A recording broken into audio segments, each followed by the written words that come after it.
আসসালামু আলাইকুম বন্ধুরা, টুকিটাকি প্রতিদিনের পক্ষ থেকে সবাইকে স্বাগতম।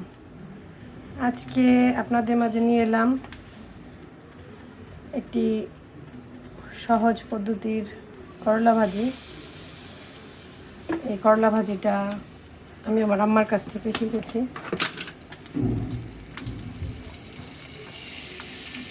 এই করলা ভাজিটা করার জন্য করলাটা এইভাবে কাটা লাগে, দেখেন দেখাচ্ছি।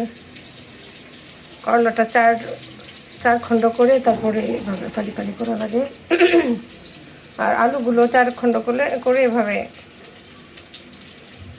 ফালি করে নিতে হয়। করলা ভাজিতে আমি একটু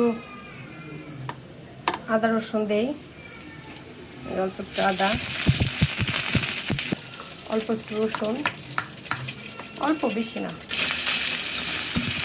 সামান্য হলুদ ব্যবহার করি, একটু মশলা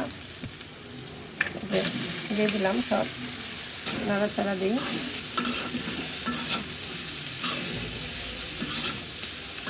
এভাবে করলা ভাজিটা খেতে খুব ভালো লাগে, আপনারা ট্রাই করে দেখতে পারেন।